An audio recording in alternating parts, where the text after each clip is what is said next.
JTV news కు స్వాగతం. ఎర్రచందనం అక్రమ రవాణాను అడ్డుకునేందుకు పోలీస్ అటవీ అధికారులతో పాటు పక్క రాష్ట్రాల అధికారులతోనూ సమన్వయంతో ముందుకు సాగుతామని ఎర్రచందనం అక్రమ రవాణా నిరోధక టాస్క్ ఫోర్స్ డీఐజీ కాంతారావు పేర్కొన్నారు.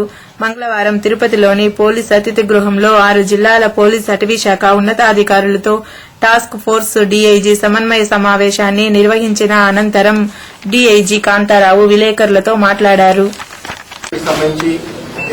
పోలీస్ డిపార్ట్మెంట్ కి సంబంధించి కానీ అధికారులు అందరూ కూడా కోఆర్డినేషన్ మీటింగ్ వచ్చి ఈ కోఆర్డినేషన్ మీటింగ్ లో బ్రెయిన్ స్టార్మింగ్ సెషన్ లాగా చేసి ఏమేమి డిఫికల్టీస్ ఉన్నాయి, ఏమేమి ఎక్స్పీరియన్స్ షేర్ చేసుకోవాలా, ఎక్కడ ఏం చేస్తే మంచిది, ఎలా దీన్ని అరికట్టాలా, లేకపోతే దీంట్లో ఇంప్రూవ్ చేయాల్సిన పద్ధతులు ఏంటి, డిఫికల్టీస్ ఏ విధంగా సాల్వ్ చేయాలనేది కోఆర్డినేషన్ మీటింగ్ లో అంతా కూడా ఇంటరాక్ట్ అవడం జరిగింది.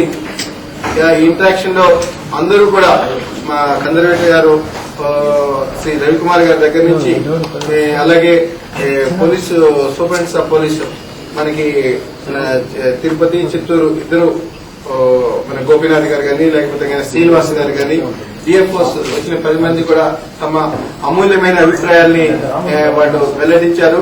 ముఖ్యంగా వాళ్ళ యొక్క ఫీల్డ్ ప్రాబ్లమ్స్, ఈ రెడ్ శాండర్స్ ను పట్టుకోవడంలో ఉన్న ఫీల్డ్ ప్రాబ్లమ్స్ అన్ని కూడా ఎక్స్ప్రెస్ చేశారు. ఈ మధ్యకాలంలో అందరు అధికారులు దీన్ని పట్టుదలగా తీసుకుని రెడ్ శాండర్స్ యొక్క స్మగ్లింగ్ అరికట్టాలని పోలీస్ అధికారులు కానీ, ఫారెస్ట్ అధికారులు కానీ, జిల్లాల స్థాయి అంటే ఎస్పీస్ లేకపోతే కనుక డిఎఫ్ఓస్, కన్జర్వేటర్ ఫారెస్ట్ అందరూ కూడా ఇంట్రెస్ట్ తీసుకుని మంచిగా దీని మీద కృషి చేస్తున్నారు. ఈ నేపథ్యంలో ఈ విధి నిర్వహణలో వచ్చే ఇబ్బందుల గురించి ఇంటరాక్షన్స్, ఎక్స్పీరియన్స్ షేరింగ్ అనేది ఈ కోఆర్డినేషన్ మీటింగ్ లో జరిగింది. ఈ కోఆర్డినేషన్ మీటింగ్స్ మేము తరచుగా పెట్టడం జరుగుతుంటుంది. ముఖ్యంగా ఈ కోఆర్డినేషన్ మీటింగ్స్ లో కొన్ని విషయాల్లో ఎక్కువ కేసులు ఈ మధ్యన ఎక్కువ పోలీసులు బాగా యాక్టివ్ గా ఉండి పట్టుకోవడం వల్ల చాలా కేసులు పెరిగిపోతున్నాయి, వారెంట్లు పెరిగిపోతున్నాయి. అలాగే దీనికి లీగల్ అడ్వైజర్ లేకపోతే స్పెషల్ కోర్టులు రావాల్సిన అవసరం ఉంది. లేకపోతే పోలీస్ అధికారుల మీద ముఖ్యంగా ఎస్పీస్, యూనిట్ ఆఫీసర్స్ వాటి సిబ్బంది మీద చాలా భారం పడడానికి అవకాశం ఉంది. ముఖ్యంగా మన యొక్క రాష్ట్ర ఆదాయాన్ని పెంచడానికి లేకపోతే అడవులు కాపాడేది ఒక స్ట్రాటజీ ప్రకారం చేస్తాము. ఆ స్ట్రాటజీ కూడా ఇంతకుముందు ఎక్స్ప్లెయిన్ చేయడం జరిగింది.